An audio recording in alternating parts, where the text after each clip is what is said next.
Isn't this some beautiful fabric? Hello, my name is LouAnn and welcome to my kitchen.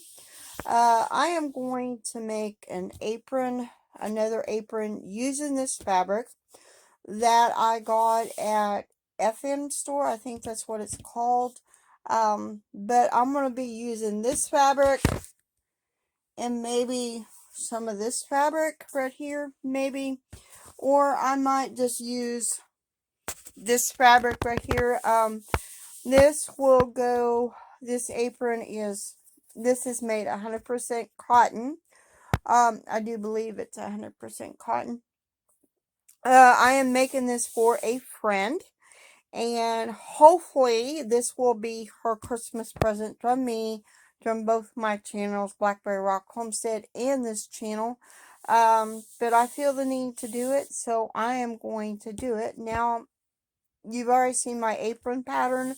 So I'm going to make this chicken, a chicken themed apron. And in the process, I may make like a barnyard themed apron to give away for my 100 subscriber giveaway. So I'm going to make two different aprons. Hopefully be able to do it. But I know I have enough of this fabric because I got the end of the bolt.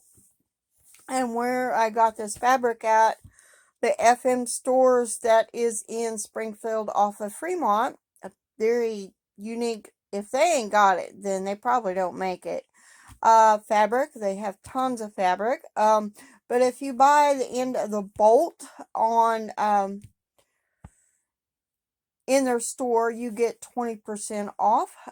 This is 2 7/8 guard of fabric, so I'm gonna make this apron, and then I'll show you once it's done, at least folded up and in the box, going to the special person, which I'm not going to say who it is, who it is going to, as of right now. So Gail, your Christmas card will be late, and this is your apron that I'm making.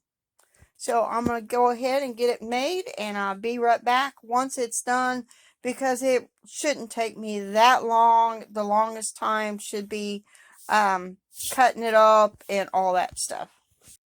This is how I thread my bobbin. You see that little hole? There is, I take the thread through there, and there is a hole on the other side, and I go all the way through, and I wrap it around my bobbin at least a couple times while that thread is through those both bobbins, and then I put it on my machine, and I do wrap the thread around this right here, and I kind of tighten it up, and then we need to push it over, and not, for the most part, I think all machines are done the same thing. And then my bobbin will automatically thread itself for the most part. You just got to make sure it is wrapped around that little thing right there, at least on my sewing machine.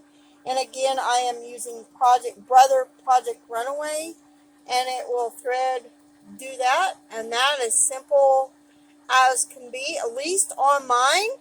And I know if you're having trouble on the underside, to my understanding, it has something to do with the tightness of your thread, but I am no expert whatsoever.